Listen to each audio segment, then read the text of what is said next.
Hello, everybody, and welcome back to the Bitter Rivals podcast. This is episode 132, powered by 91, and I'm your host, Avery, along with co-host Gitano Gallo. We did an episode last Sunday, did we not? Yeah, we're good. Okay, so we did. We already talked about how Leafs Habs. Yes, because we eliminated the Habs from our cup contention. Yes. You're jogging my memory. Thank you. Okay.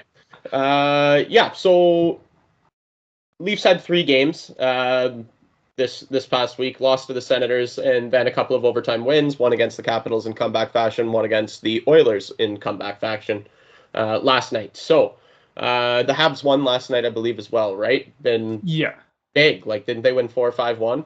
5-1. I mean, it was against Columbus, but we'll take it. Well, at this point in the season, with kind of the run of games we've had, in the last couple of weeks, and what we've kind of got coming up in terms of the quality of team we play, we'll take it. Yeah, no, for sure. You guys will take points wherever you can get them. So with the Leafs, obviously Matthews hasn't been playing, so that's been unfortunate. We don't really know what is going on, but the speculation is that when he does come back, he will be 100% with nothing hampering him at all. So I guess that means we are to assume that there has been something hampering him so far this season. So that probably explains his lack of production in terms of goal scoring for when he has been playing. So I guess that's kind of a relief, if anything. We want him to come back as soon as possible, obviously, though. He's one of the best players on the planet. There have been some really, really big step-ups in his absence, though. Namely, John Tavares, Mitch Marner, and we've just been getting contributions from the entire lineup. Like last night, Bobby McMahon had a couple of goals. Matthew Nyes had a goal. It's just, it's good to see when your best player goes down to see everybody else step up, but it's kind of hard to fathom why they can't do that while he's there as well. You know what I'm saying? So it's 100%. a little bit of a catch-22. Hopefully this time without him has allowed some players to kind of step into more significant roles, and I hope that doesn't go away when he comes back. That's I guess, the gist of it. Anthony Stolarz has continued to be incredible. Don't really know what else to say about him. Best offseason signing for any team, I think, this year. He's just been so good. We also like to see the guts to come back in a couple of games, right? You don't like to see what you saw in the first period against Washington on Wednesday night, but you love to see them. Wait, what happened? They sucked. They sucked. They sucked. I believe it was 3-1, very, very early in that game. And the second half of the second period and the third period, though, is exactly what you want to see, especially when you kind of are playing with house money because you blew it in the first half of the game. You know what I mean? So you need to go all in, and they did, and they were able to do that against Edmonton last night. Come back, they were only down 2-1 in that game, but still, a couple of 4-3 overtime victories are huge. John Tavares with the overtime winner against Washington, and Mitch Marner with the overtime winner last night. Beauty. Love to see it. So yeah. The other thing that is notable, and obviously we are going to talk about, is Ryan Reaves trying to kill Darnell Nurse. So yeah, it was not a great hit. No, it was a bad hit. It was. I think we can all agree that was a dangerous hit. Shoulder directly to his skull. Yeah. He's going to get suspended. I would assume it's going to be in the 4 or 5 game range. That probably means it'll be closer to a 7-8 game range because George Peros hates the Leafs, but it is what it is. So last night, basically, as we were watching it happen, I said to you, it reminded me of the Gallagher hit on Adam Pelech last season. It was Gallagher's was more chicken wing elbow, but still, it's just the only point of contact was the head. There was no intent to do anything else but basically throw a headshot, and Gallagher got 5 games for that, so I definitely expect it to be in that ballpark as well. Yeah, that's I think reasonable. Obviously not a huge loss for the Leafs. It's Ryan Reaves, but I mean, no. You can't throw that. I've seen people on Twitter saying that the real punishment should be the Leafs should have to play him 25 minutes a night for the next 6 games. That was a bad hit. That was a really bad hit. Yeah. And Nurse did not come back in that game, did he? No, but they said that he was like fine in the room. Like he was like talking with the trainers, like joking with them. Like it wasn't like he didn't like have to go to the hospital or anything. It was like, I think like it looked a lot worse. I think it was just the visor cut him when he landed on it. I think like that kind of gave it the impression of like the hit was way worse than it was. Like it was definitely just like a straight up headshot. Like not trying to discount that, but just with like kind of the blood all over Darnell Nurse's face and jersey and helmet. It just looked a lot worse. I think that was just the cut from the visor. Yeah, no, that was but tough scene. Like really, really tough scene. It looked bad. It was bad, and it was penalized the way it should have been as well. 5 in a game, I think, is very, very it can't reasonable. Not. Yeah, like it can't not be. So yeah, if they could have given him more on the ice, they would have given him more. You know what I mean?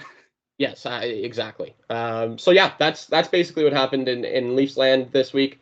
Tough loss against the Senators. You hate to be shut out by the Ottawa Senators. Like that's just not cool. In Ottawa or in Toronto? It was in Toronto too, at home. Yeah, that's rough. Yeah. So anyway, that is what we dealt with this week in Leafland. Yeah. So the Habs actually had like, I'd say, a pretty okay week. Started on the Monday with that afternoon game against the Sabres, a back and forth game with the Habs taking the lead and then giving up that lead inside 30 seconds on 2 goals. But then falling behind against the Sabres, but coming back ultimately to win it 7-5. I don't remember the last time I saw the Habs score 7 goals, so that was nice to see. Suzuki got a couple, Caulfield got a couple, Slav had a couple assists. Like just a very, again, like not a good game. Like you don't ever want to be giving up 5, but it was good to see the fight back to get some points. Went to Minnesota. Yeah, exactly. Went to Minnesota on Thursday, where the Habs. So the last time the Habs won in Minnesota, a rookie PK Subban scored a hat trick.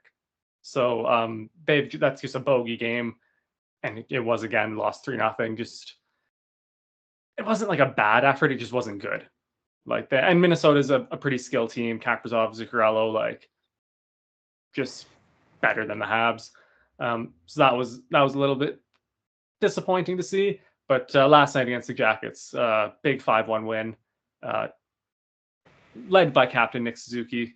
Just he's having a fucking season. He is like when you want the rebuild, like he's the perfect captain for this rebuild. Just he's so, again, like as a young player too, just understands exactly what the group needs from him. And he knew coming in, Saturday night in the Bell Center, the Habs actually honored Shea Weber's Hall of Fame induction earlier in the night. Like knew he needed a big game. Like he had to be the guy to step up, and he absolutely did. Goal, couple assists, just a phenomenal performance. We got a big tilt from Arbor Jackeye, significantly better than any of the other professional fights this weekend, if I say so myself. But yeah, it was just a really, really nice way to cap off the weekend in Montreal. Yeah, I like your little shot there. The fights last night weren't terrible. No, not terrible, but like Jones is fun to watch. Anyway, yeah, Montreal. We say the same thing every week. It's rebuilding time, right? And that's what the stories are going to be about. And the young players. I said there is one more story in Montreal this week. Patrick Laine this morning, as of Sunday the 17th, was on the ice in Brassard with the Habs. Obviously, no contact jersey, but like doing some drills, doing some reps, and according to some of the journalists that were there, saying that like he came off the ice like big smile, like the swagger was back, like he's feeling it. He's apparently almost ready to come back, so that's going to be a huge boost for the Habs when that happens. Yeah, for sure.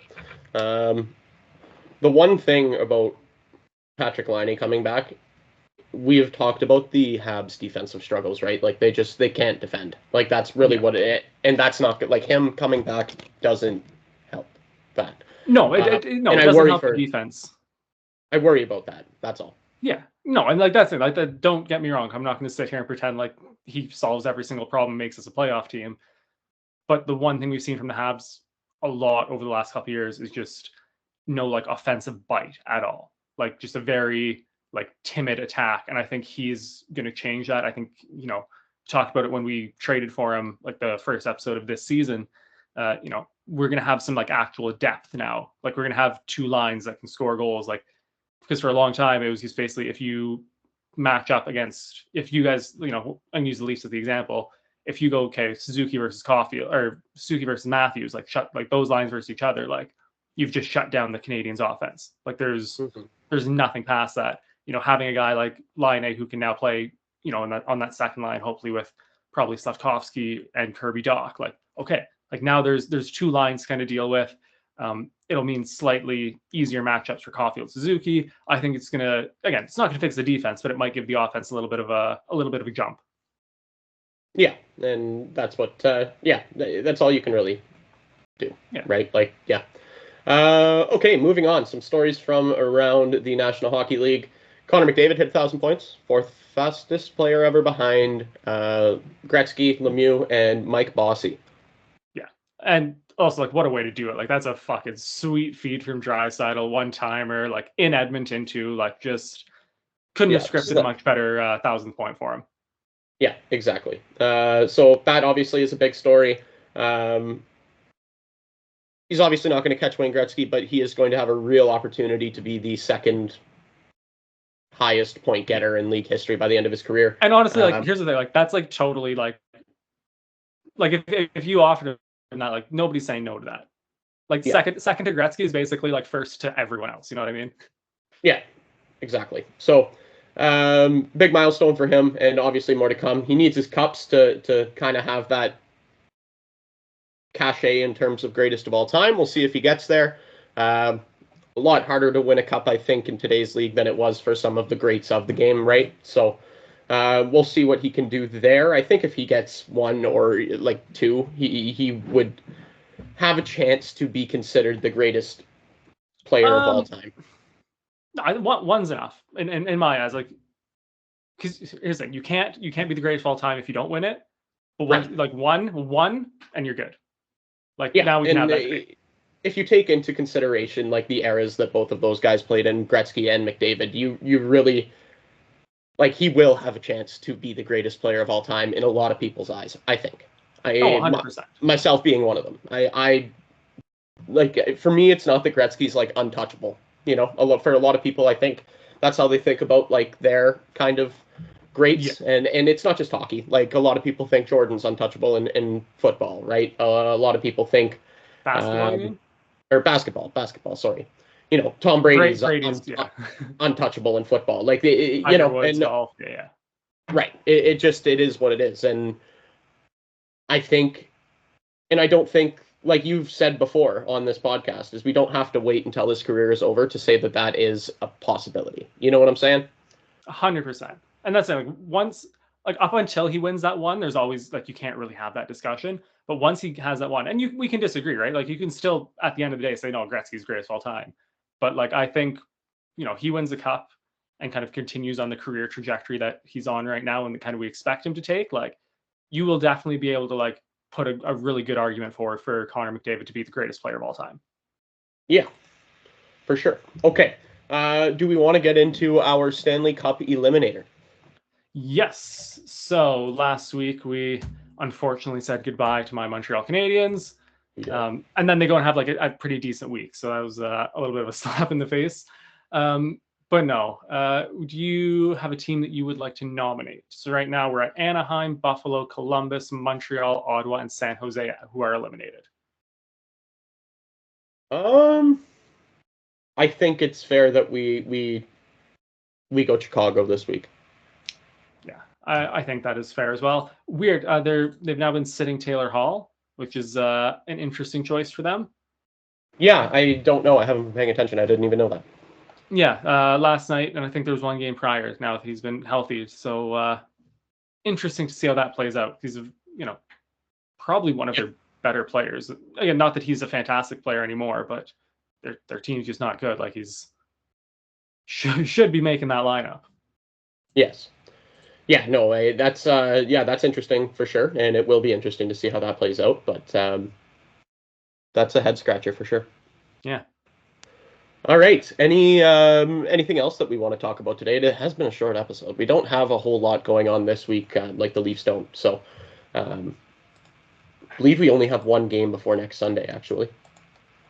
Yeah, so while you pull that up quick, I do want to just talk. I mentioned Shea Weber's Hall of Fame induction earlier. Just want to shout out all the 2024 inductees. So Colin Campbell in the Builders wing, and then Natalie Darwitz, Pavel Datsuk, Jeremy Roenick, Shea Weber, and Chrissy Wendell-Pole in the Players wing, and then also David Poyle in the Builders wing as well. Yeah, that's a pretty stacked class. From not gonna lie. Yeah, no, definitely. Yeah. Yeah, no, Pavel Datsuk, we've talked about this at length. I could literally just watch Pavel Datsuk highlights all day, any day, every day, and be happy. That guy was so talented.